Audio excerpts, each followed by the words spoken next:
Are we in a tech bubble? A question I get received on the radio a few times. And I think it's because, the question's coming up because technology stocks have surged so much more than pretty much everything else. Technology, as I've said many times, makes up 40 to 50% of the S&P 500. Not Tesla, my apologies, Nvidia. Nvidia alone makes up 8% of the S&P 500. And as our first chart that we can put up will show you, the Mag 7, the biggest 7 stocks in the United States, make up 34% of the S&P 500 with respect to market cap. If you look at, in our last show, we looked at the Mag 7. They made up about $20 trillion, bigger than the Chinese economy. Just those 7 stocks were basically worth more than the whole Chinese economy itself. So no wonder why people are saying, is this a tech bubble going to burst again like we saw back in 2000, 2001? Well, let's take a look. I went back and I pulled up some of the stocks at their peak valuations, and I wanted to see what those stocks were and compare them to what those stocks are today. And interesting enough, a lot of these companies, a lot of these .coms or tech companies didn't even make money. Now, many on our list that I'm going to show you in a moment did make money, but many didn't. Bid.com or this.com or that.com. They were always future potential. It was the internet and the promise of the internet that really got everybody excited. When the marijuana stocks came out in 2017, everybody was excited when marijuana was legalized. Well, look what happened to many of those stocks. A lot of companies merged together, were bought out, went bankrupt, and now that sector is tiny in comparison to anything else. And many of those stocks lost most of their value. So the tech bubble. Let's take a look at some of the stocks that, or at least the top 10, that had, by market cap, that collapsed after the .com bubble. You remember WorldCom?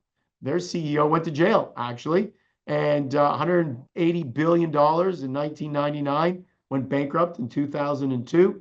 They obviously, their CEO went to jail because their business was not legal. They were doing illegal things, and we all remember the WorldCom days. Lucent technology never recovered, lost most of its value, and it ended up being bought out. Nortel Networks. Now, this one, everybody probably knows. Nortel actually had to do a double take, went bankrupt in 2009. I didn't realize that. I actually thought it went bankrupt earlier. And Nortel really struggled after the tech bubble burst. But Nortel, like Nvidia today, if I can make that comparison, Nortel was in every mutual fund. Nortel was pretty much a part of many of the indices, ETFs, etc. And it was very difficult when Nortel went bankrupt because it took down the market. Some of the names you may not be familiar with: Global Crossing, JDS Uniphase, and here it comes: Excite at Home, Webvan, eToys, Pets.com, NorthPoint Communications. A lot of names that, if you look back, you probably don't even remember them. They were that small. They were 180 billion, 260 billion, 35 billion. Many of these companies did one thing and one thing only. Whereas today, if we now switch to the top 10 by market cap companies in the world, let's put that chart up.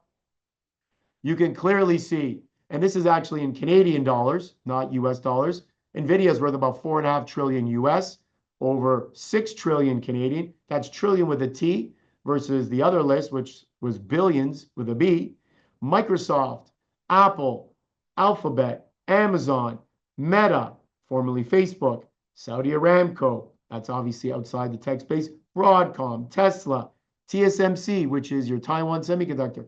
All these big cap tech names worth over $1 trillion. Some of them over 4 trillion, well, Nvidia over $4 trillion market cap in US dollars. And on top of that, not only are these stocks much bigger than what we saw back, obviously, in 2000, 2001, these companies are not one-trick ponies. These companies had profitable businesses even before the AI boom. Microsoft, Apple do so much more than just chips or cloud. They're in software, Microsoft, hardware. Microsoft owns LinkedIn, Windows, Office. They're everywhere, and that is quite impressive.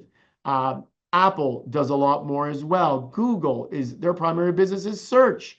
Their cloud business is growing at 30%, but their primary business is search. Meta, over 3 billion people use Meta apps every day. Yes, they're involved in the AI rush, but they do so much more. So to say that we are in a tech bubble, I just don't believe it. Now, can we see these stocks fall? Absolutely. I could see a dip of 5, 10%, the market pulling back, and these names would lead the pullback because, as we all know, you usually sell what you can and versus what you need. And so selling what you can are these companies because they're the ones that have gone up the most. So yes, we could see a pullback in these names, but it won't be because we're having a tech bubble situation and a burst of that bubble. I just think these companies are way too diversified, way too profitable. They're all profitable versus a lot of the dot-coms back in 2000, and they're just way too big and diversified. So for me, are we in a tech bubble? I'm going to say no, but that doesn't mean stocks can pull back. But I think that pullback will be met with that old adage, buy the dips, and I think you'll see these names just go right back up again.